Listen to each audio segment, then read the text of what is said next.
Ce n'est qu'après sa visite de réconfort ce jeudi 17 août aux victimes de l'incendie au camp Lufungula, au cœur de la commune de Lingwala, dans la capitale Kinshasa, que le vice-premier ministre, ministre de l'Intérieur, a pris la direction de l'aéroport international de Njili.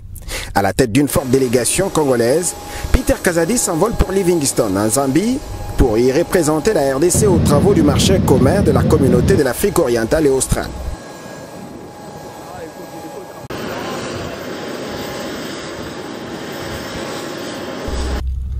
À la salle des conférences du majestueux Radisson Blu, c'est ici où ont été adoptés par la réunion des ministres du COMESA lors de la journée de clôture le vendredi 18 août un certain nombre de décisions en rapport avec la feuille de route, plan d'action du COMESA sur la migration de la main-d'œuvre, adoption des statistiques et la base des données du COMESA.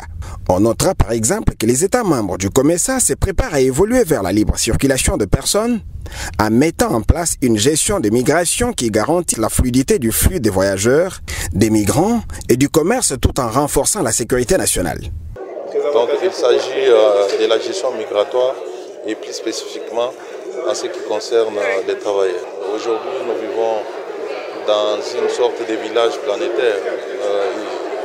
Il ne doit pas normalement y avoir encore de frontières au jour d'aujourd'hui.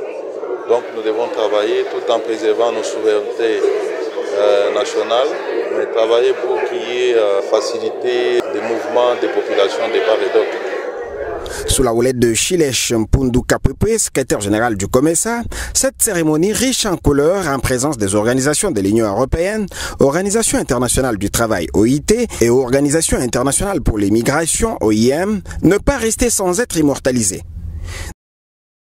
De l'utile à l'agréable, la journée a été couronnée d'une randonnée sur le fleuve Zambèze. Celle-ci a permis aux différents visiteurs, la délégation du VPM de l'intérieur de la RDC, Peter Kazadi y compris, de découvrir les rives de certains pays voisins de la Zambie, comme les Zimbabwe et les Botswana.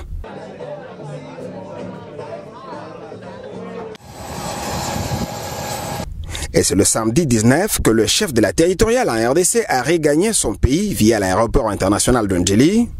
Voulant servir de modèle pour les restes des citoyens congolais, Peter Kazadi a tenu à remplir ses formalités administratives devant le box des agents qualifiés de la Direction générale de migration. Mais c'est normal. Comme citoyen, avant de quitter le pays, on s'est fait signaler à la DGM.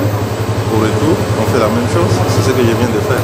Des retours au pays avec un moral au zénith, le premier flic du gouvernement Samalou Kondé a toujours à cœur sa mission de rétablir la sécurité et restaurer l'autorité de l'État sur toute l'étendue de la RDC.